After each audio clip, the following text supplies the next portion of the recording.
Bonjour, bonsoir, ça dépend de l'heure à laquelle vous nous regardez. Ce soir, nous allons continuer notre lecture dans le livre de Luc. Voilà, on va continuer notre lecture dans le livre de Luc. Alors, je suis Laura Gollet. Vous m'avez regardé dans les précédentes vidéos. Donc, ce soir, c'est une continuité. On passe du verset 57 au verset 80 du chapitre 1 de Luc.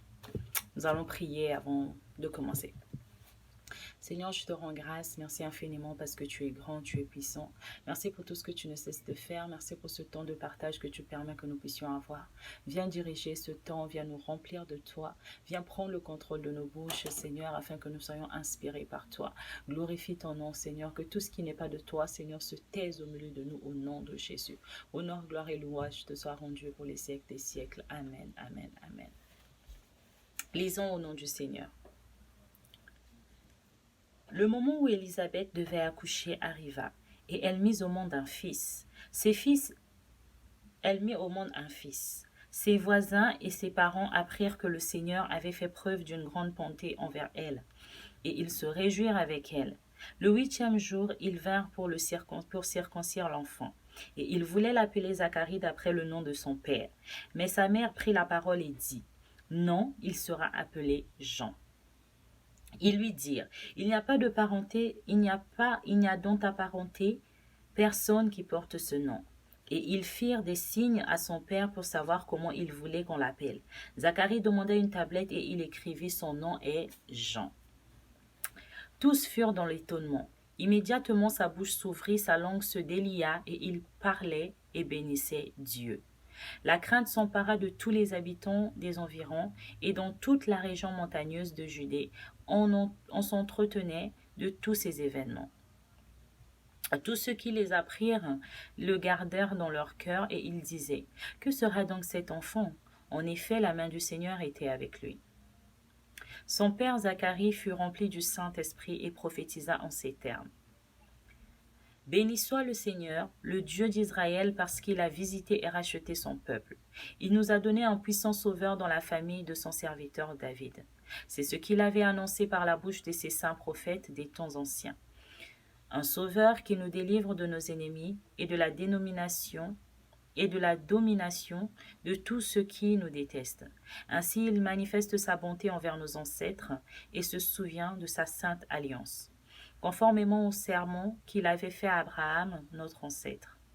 Il avait juré qu'après nous avoir délivrés de nos ennemis, il nous accorderait de le servir sans crainte, en marchant devant lui dans la sainteté et dans la justice tous les jours de notre vie. Et toi, petit enfant, tu seras appelé prophète du Très-Haut, car tu marcheras sous le regard du Seigneur pour préparer ses chemins et pour donner à son peuple la connaissance du salut par le pardon de ses péchés. À cause de la profonde bonté de notre Dieu, grâce à elle, le soleil levant nous a visités d'en haut, pour éclairer ceux qui sont assis dans les ténèbres et dans l'ombre de la mort, pour diriger nos pas sur le chemin de la paix. L'enfant grandissait et se fortifiait en esprit. Il resta dans le désert jusqu'au jour où il se présenta devant Israël. Amen, amen, amen. Alors, ce soir, on va continuer la série que nous avons commencée du livre de Luc. Donc, tout à l'heure, j'ai lu Luc chapitre 1 du verset 57 à 80. Ouais, on a fini le chapitre 1. Et quand je lis, je me rends compte qu'il y a pas mal de points que j'ai soulignés lors de mon étude, de ma lecture biblique que j'aimerais partager avec vous. On dit, le moment où Élisabeth devrait accoucher arriva et elle mit au monde un fils. Ça veut dire, en fait, ce que j'ai compris, c'est que Dieu ne ment pas. Il a promis un fils, il lui a donné un fils. Il lui a promis qu'elle serait enceinte, finalement, lors de l'accouchement est arrivé.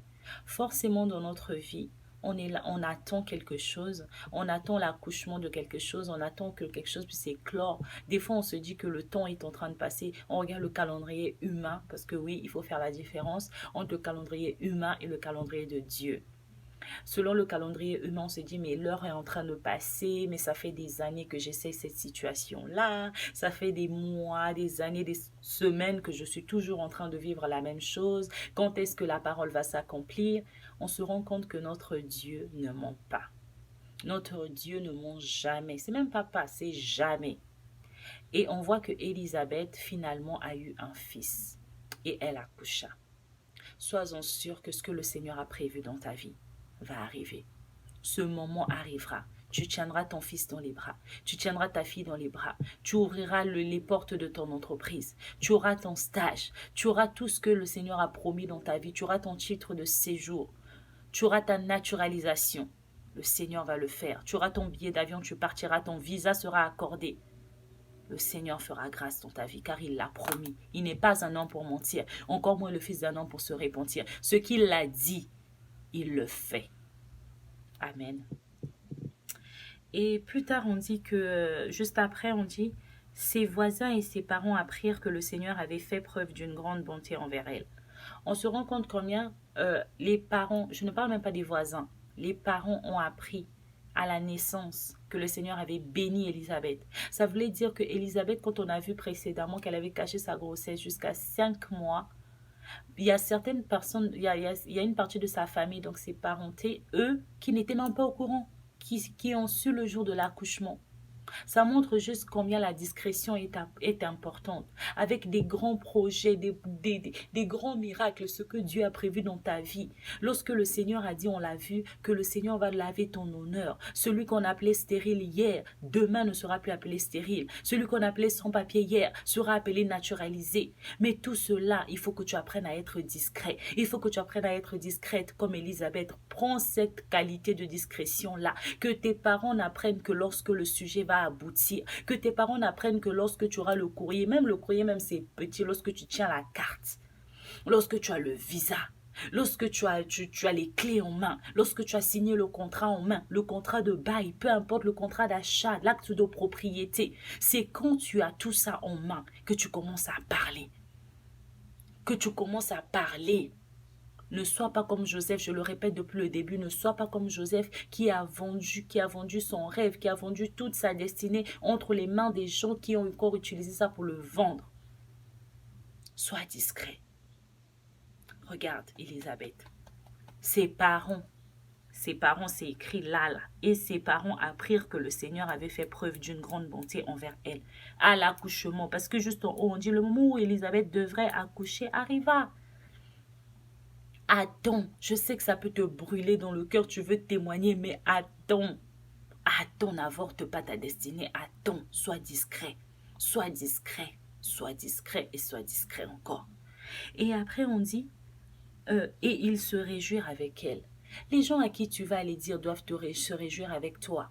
Ne va pas même lorsque le truc a atteint la majorité, que tu puisses aller dire juste aux gens qui vont encore peut-être essayer de tuer ce que tu viens de commencer ou essayer de minimiser ce que Dieu a fait dans ta vie. Il y a des gens, tu vas aller leur dire, voici ce que le Seigneur a fait dans ma vie. Il va te dire, ah d'accord, ok, ah mais tu sais, il y a 3 mois, le Seigneur a fait ci. En fait, ils minimisent ce que tu viens de vivre comme expérience. Alors, il faut savoir avec qui tu dois te réjouir. Tu dois être en harmonie, raconter en fait la destinée, ce que le Seigneur a fait dans ta vie avec des personnes qui vont se réjouir pour toi. D'où le choix des vrais amis. D'où le choix des bons compagnons. On l'a vu précédemment. Il faut vraiment être attentif. Ça ne sert à rien d'avoir 10 000 amis. Ça ne sert à rien d'avoir 100 000 amis. Je préfère que tu en aies 4, 2, mais des gens que tu maîtrises, des gens avec qui vous allez dans le même sens, des gens qui peuvent te supporter lorsqu'il y aura des moments, des gens qui peuvent te dire c'est pas grave, tu es tombé une fois mais relève-toi. Le Seigneur te relève et tu avances. Et tu avances. Amen. Et juste après, on dit, le 8e jour, ils vinrent pour circoncire l'enfant. Parce qu'en fait, à l'époque, avec la loi de Moïse, surtout pour un garçon, enfin surtout, avec les garçons qu'on est en train de circoncire, mais quand c'est un garçon, on attendait le 8e jour pour le circoncire. Et c'est ce qui s'est passé ici. On voit que le 8e jour, ils vinrent pour circoncire l'enfant. Il voulait l'appeler Zacharie d'après le nom de son père. Voilà, c'était le fils aîné, porte le nom de son père. Mais n'oublions pas, Zacharie ne parle pas. On sait tous pourquoi Zacharie ne parle pas. N'oublie pas, si tu ne te rappelles pas, va regarder la vidéo précédente, tu comprendras. Mais sa mère prit la parole et dit, non, il sera appelé Jean. J'ai souligné cette partie. Je parie qu'à l'époque, la femme n'avait pas autant peut-être la voix ne portait pas autant qu'aujourd'hui. Une femme est capable aujourd'hui de se lever et de parler devant des gens et tout, des millions de personnes. Mais à l'époque, les femmes, ben, elles étaient, enfin vraiment, elles devraient parler derrière leur mari et tout. Il faut seulement que ce soit son mari qui parle. Et la preuve, on voit juste après que ils ont quand même demandé au monsieur, à Zacharie, est-ce que c'est vrai ce que ta femme est en train de dire, malgré que cet homme ne parlait pas? Il a dû noter pour dire que oui, il s'appellera Jean. Pourtant, la maman a bien dit non, il va s'appeler Jean. Mais on a voulu la confirmation du père parce que sa voix portait plus que celle de la mère. Mais malgré ça, la mère ne s'est pas tue. Elle n'a pas dit ah oui, appelons-le Zacharie jusqu'à ce que mon mari va parler comme ça, il pourra changer le nom. Non. Elle a dit tout de suite que c'est non. Mon fils s'appellera Jean, conformément à l'alliance que j'ai eue avec Dieu. Conformément à ce que Dieu m'a dit, mon fils s'appellera Jean.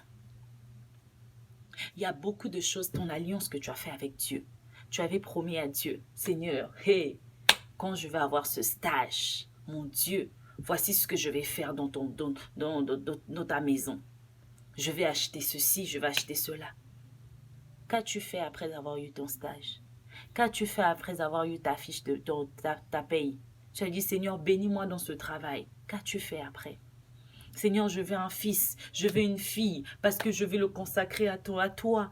Combien est-ce que tu es reparti pour consacrer cet enfant? Anne est repartie consacrer son fils. Es-tu parti consacrer ton enfant? Ou c'était juste des paroles comme ça? Tu as eu ce que tu voulais et tu es parti. Souviens-toi de ton alliance. Même quand les gens autour de toi vont venir te mettre en fait la pression pour te faire oublier ce que tu as. Parce que ça, ce sont des choses dans l'intimité en fait. C'est dans l'intimité que le Seigneur te révèle le nom de ton enfant. Il y a des entreprises, le Seigneur t'avait déjà donné le nom de ton entreprise. Mais toi, tu arrives, étant donné que le secteur demande ça, tu changes le nom parce que ça fait plus bling bling, ça fait plus attirant. Non, souviens-toi de ton alliance. Souviens-toi de ton alliance. Souviens-toi de ton alliance. Si le Seigneur t'avait dit de faire ci, tu fais ça. Tu fais ça, tu lui fais confiance. Même lorsque ça ne signifie rien. On dit qu'il n'y a jamais eu de parenté qui a eu ce nom dans ta famille. Ce n'est pas grave, il y a un début et le début commence avec moi. Parce que Christ a dit que c'est ça, alors je fais ça. Je préfère plaire à Dieu que de plaire aux hommes. Et c'est ce que Élisabeth a fait. Élisabeth ne s'est pas tue. Elle s'est levée et elle a dit, non, mon fils ne s'appellera pas Zacharie, mais mon fils s'appellera Jean. Lève-toi, lève-toi et dis ce que le Seigneur avait dit pour toi. Va au bout de la promesse de Christ. Si Dieu t'avait appelé dans le ministère, va faire le ministère. Si Dieu t'avait appelé à construire une entreprise et t'avait donné les plans d'action, utilise ces plans d'action-là. N'utilise pas les tiens, ne regarde pas à la conjoncture actuelle, regarde à la conjoncture divine. Parce que Dieu, quand il t'avait dit ça, il savait ce qui allait se passer en 2020, il savait ce qui allait se passer en 2040, je ne sais pas. Mais en tout cas, fais-le confiance et fais ce que vous étiez entendu. Il n'y a que toi qui sais ce que vous étiez entendu avec Dieu. Fais-le, même si ça ne signifie rien pour les gens, même si les gens te trouvent malade, fou, folle, je ne sais pas, mais souviens-toi avec qui tu as fait alliance. Amen. Amen. Alors, juste après, on dit... donc voilà, Zacharie demandait une tablette et écrivit, voilà. Il a écrit et quand Zacharie a ouvert la bouche, on a dit, sa langue se délia et il parlait et bénissait Dieu. Quels ont été tes premiers mots lorsque le Seigneur t'a béni? Quels ont été tes premiers mots, tes premiers instants, quand finalement tu as vu la manifestation de la promesse de Dieu dans ta vie? As-tu béni le Seigneur? Ou tu as juste dit, j'ai bien révisé, j'y ai échappé, Bella. Cette année-ci, mon Dieu, heureusement que je suis tombée sur monsieur un tel. Heureusement que j'avais révisé cette matière. Mais heureusement que je connais un tel, sinon je n'aurais pas eu ce prêt. Mais heureusement que j'ai fait rentrer ce dossier à tel moment, sinon on ne m'aurait pas donné un avis favorable. Tu te donnes la gloire à toi. Mais la gloire ne te revient pas. Bénis Dieu. Bénis Dieu. Bénis Dieu. Lorsque tu ouvres ta bouche, que les premiers mots après avoir reçu cette bonne nouvelle soient Seigneur, je te rends grâce. Et prophétise comme Zacharie l'a fait pour ton enfant. Tu as construit une entreprise. Bénis, prophétise sur ton entreprise. Prophétise sur ton entreprise. Prophétise sur l'enfant que tu viens d'avoir. Parle, parle. Les mots ont une portée. Les mots ont une portée, mon frère, ma soeur. Parle et prophétise, proclame des bonnes paroles. Dis Seigneur, je te recommande cette entreprise. Seigneur, je te bénis pour la naturalisation que tu m'as donnée. Seigneur, je te bénis pour ce titre de séjour. Pour beaucoup, peut-être que ce n'est qu'un récépissé. Mais Seigneur, je te bénis, car je sais que ce récépissé est le début d'une grande aventure ensemble. Seigneur, je te bénis, parce que Seigneur, tu as permis que je puisse avoir ce prêt pour acheter cette maison. Parce que je sais que tout le reste va concourir, tout le reste va arriver. Ce n'est que le début d'une multitude de biens que je vais avoir, de biens immobiliers. Merci parce que Père, tu as permis que je sois connecté aux bonnes personnes. Parce que d'autres avaient les moyens, mais se sont retrouvés dans une situation où ils se sont fait escroquer. Mais toi, Dieu t'a gardé. Il y a des gens, tu as envoyé des trucs au Congo, enfin dans ton pays d'origine. Et c'est jamais arrivé. Ce n'est pas que, je sais pas, que tu es maudit ou quoi que ce soit. Bénis Dieu. Bénis Dieu. Bénis Dieu et bénis Dieu. Prophétise sur tout ce que tu fais. Prophétise sur tout ce que tu fais, tout ce que tu entreprends, prophétise. Car tu as un pouvoir extraordinaire que des fois tu ne connais pas. Tu as un pouvoir extraordinaire des fois que tu ne maîtrises pas. Prophétise comme Zacharie. Ne te tais pas. Ne te tais pas, après avoir béni le Seigneur, prophétise, car les premiers mots comptent. Les premiers mots comptent, les premières actions comptent, les prémices comptent. Les prémices sont tout en compte. Bénis le Seigneur et prophétise sur ce qui t'est arrivé. Amen. Et juste après, on voit que Zacharie a prophétisé sur son fils. On se rappelle que Jean, c'est celui qui a préparé l'arrivée de Jésus. Et voilà, il a béni, il a prophétisé. Et au verset 80, on dit l'enfant grandissait et se fortifiait en esprit. Il resta dans le désert jusqu'au jour où il se présenta devant Israël. Ça fait combien de temps que tu es en Christ? As-tu déjà grandi? On l'a vu au début. Marie est juste arrivée, elle a dit bonjour, juste un bonjour. Élisabeth a tressailli, le Saint-Esprit est descendu en elle. As-tu déjà grandi? As-tu pris le temps de lire la parole de Dieu nuit et jour? Il a dit que ce livre ne s'éloigne pas de ta bouche. Médite-le jour et nuit. Combien de fois tu vas sur Facebook? Combien de fois tu vas sur Instagram, sur YouTube, sur WhatsApp? Combien de fois? Mais je parie que tu as une application de la Bible dans ton téléphone que tu ouvres occasionnellement. Soit parce que tu veux faire une recherche vraiment très précise. Mais c'est l'application que tu ouvres le moins. Pourtant, ça devrait être le contraire. Tu dois grandir. Jean, il serait resté enfant. Il n'aurait pas accompli ce que le Seigneur avait prévu pour lui. Les parents ont fait leur part. Ils ont ramené l'enfant, ils ont préservé tout. Mais Jean aussi avait sa part à faire. Partir dans le désert, se former, grandir. Pas seulement naturellement, mais en esprit aussi. Méditons la parole. Là, quand tu finis d'écouter ce qu'on a partagé, va dans le lieu secret, relis et dis à Dieu, Seigneur, éclaire-moi encore plus. Ce que j'ai lu, ce que Laura a dit, mais je veux que tu m'expliques encore moi, parce que tu es le meilleur des enseignants. Vous savez ce que je viens de vous décortiquer? Un autre peut venir et raconter, dire autrement, parce que le Saint-Esprit, c'est l'enseignement en fait. Tout le temps, il renouvelle, et il vous apporte une nouvelle compréhension. Et c'est comme ça que tu grandis. Je parie que là, si je reviens dans 2 mois, dans 3 mois, relire le même verset, je ne dirai pas la même chose. Je suis sûre. Parce que j'aurai appris avec le temps, j'aurai grandi, et certaines choses, je ne les dirai plus. Vous remarquerez même, il y a beaucoup de pasteurs qui vous diront, ah, il y a des prédications que j'ai données dans mes débuts du ministère, mais là, honnêtement, je ferai plus ça. Parce qu'ils ont grandi. Grandissant en esprit. Grandissant en esprit. En méditant la parole jour et nuit. La parole de Dieu nous dit que l'homme ne se nourrira pas seulement de pain. Eh oui, je sais que tu aimes le pain. Moi aussi, j'aime le pain. Mais nous devons aussi aimer la parole de Dieu. Je te dis pas matin, midi, soir, tout ça, parce que oui, voilà, on sait, on a une vie, on a des bills à payer. C'est pas en restant comme ça que, voilà, le Seigneur a même dit dans sa parole que, voilà, tu dois travailler. Mais après avoir travaillé, tu dois avoir ton temps d'intimité avec Christ. Ton temps d'intimité ne doit pas seulement être le dimanche à l'église. Et puis, c'est bien beau de prier, mais il faut faire les deux.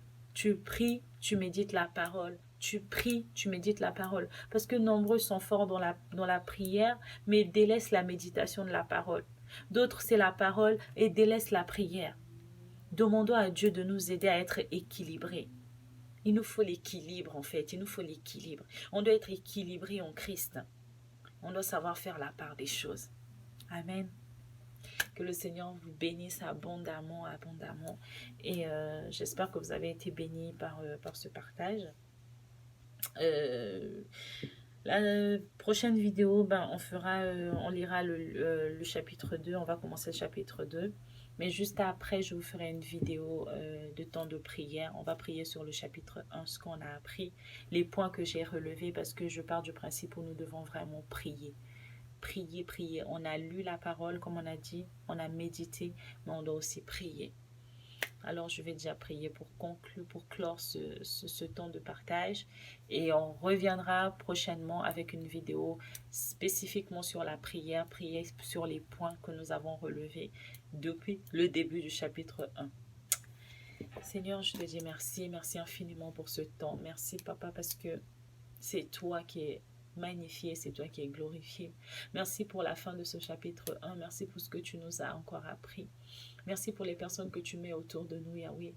Merci parce que, Seigneur, c'est toi qui nous emmène encore à savoir, à être discret, Seigneur, Papa, dans les plans d'action que toi, tu nous donnes. Merci parce que, Seigneur, tu nous emmènes à nous lever et à dire non, voici ce que j'ai prévu avec Dieu et à faire notre part, Seigneur, dans l'alliance. Merci parce que c'est toi qui nous aides, mon Dieu, à être motivés, à prier et à lire la parole. Quelqu'un est peut-être fatigué tout le temps qu'il ouvre la Bible, mais il est fatigué, il a des moments de sommeil. Seigneur, ce soir, nous brisons cela au nom de Jésus. Nous appelons la ferveur et l'éveil spirituel au nom de Jésus. Merci parce que tu mets la soif au milieu de nous, la soif de lire la parole, la soif de prier, la soif de te rechercher jour et nuit. Merci pour la gloire de ton nom. Je te recommande cette soirée entre tes mains, Yahweh. Merci parce que tu prends le contrôle et tes anges assignés à notre protection viennent et campent autour de nos maisons. Protège tout ce qui est à nous et je te recommande cette nuit, cette journée pour ceux qui sont en plein jour. Que la gloire te revienne pour les siècles des siècles. Nous avons assez prié. Amen, amen, amen. Je vous fais des gros bisous et on se dit à bientôt.